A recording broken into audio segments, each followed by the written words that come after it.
বাবার গড়া দল মেয়ের হাতে শেষ, হাসিনার কথাই ছিল আইন। আওয়ামী লীগের এই পরিণতির জন্য এককভাবে শেখ হাসিনাই দায়ী ডক্টর কামাল হোসেন। এই স্বৈরশাসক সমালোচনা বরদাস্ত করতেন না, পছন্দ করতেন চাটুকারিত একনায়কতন্ত্র।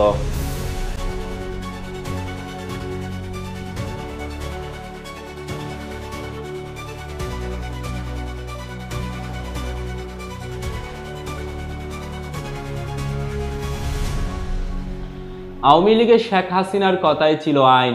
এই আইন লঙ্ঘনের সাধ্য ছিল না কারো। প্রকাশ্যে অপ্রকাশ্যে শেখ হাসিনাকে সন্তুষ্ট রেখেই সবাইকে চলতে হতো। যদি কেউ এই নিয়মের ব্যত্যয় ঘটাতেন, শেখ হাসিনার কার্যক্রমের সমালোচনা কিংবা বিরুদ্ধাচরণ করতেন, তৎক্ষণাৎ তার উপর খবর নেমে আসত।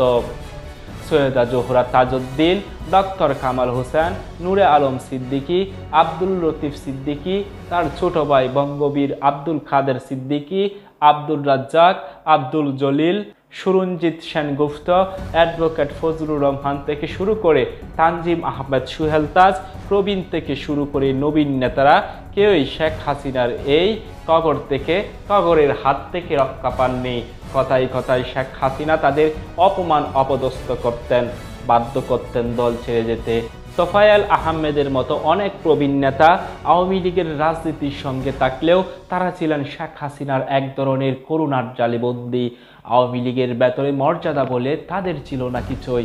যুগান্তরের কাছে এইসব মন্তব্য করেছেন আওয়ামী লীগ ছেড়ে যাওয়া কয়েকজন প্রবীণ নেতা। রাজনৈতিক বিশ্লেষকদের মতে সত্য কথা বলে শেখ হাসিনার বিরুদ্ধাচরণ করে কেউ দলে টিকতে পারেনি।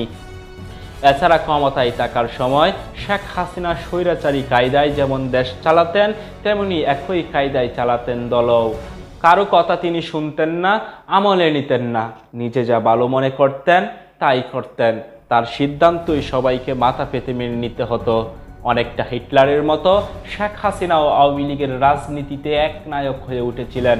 ছোট বোন শেখ রেহানা, ছেলে সজীব ওয়াজেদ জয়, মেয়ে সাইমা ওয়াজেদ পুতুল, শেখ রেহানার ছেলে ববি সিদ্দিক সহ পরিবারের সদস্যরাই ছিল তার কাছে সব। আওয়ামী লীগের ত্যাগী এবং পরীক্ষিত নেতাকর্মীরা রাজপথে আন্দোলন সংগ্রাম করে জেল জুলুম কেটে নিপীড়িত নির্যাতিত হয়।